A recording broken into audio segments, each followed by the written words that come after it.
Iz Skandinavije na Balkan, pred nami je še play-off za Evropsko ligo Ludogorec Maribor. Mariborska odprava z 22 nogometaši je po običajnem ritmu po jutranjem odhodu okoli poldneva pristala v vroči Varni na črnomorski bolgarski obali, potem pa z avtobusom do Razgrada, kjer nas pričakuje prvi dvoboj za skupinski del Lige Evropa.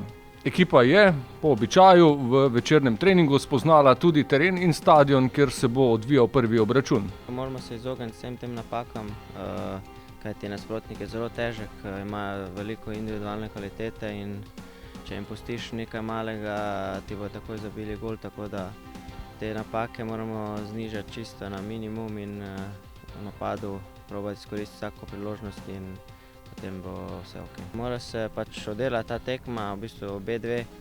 Moramo pač v obrambi biti zelo kompaktni in skupaj in si pomagati en drugemu. V tem napadu pa potem zabiti iz priložnosti in potem res se ni zabati nič.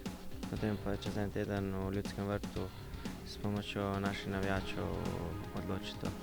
Po večernem treningu in dodatnih informacijah priprava na tekmo. Mariborski ekipi se je po poškodbi priključil znova Aleks Pihler, doma je ostal poškodovani Aleksandar Rajčević. Dvoboj Ludogorec Maribor, prvi obračun za Ligo Evropa, v četrtek ob 7:30.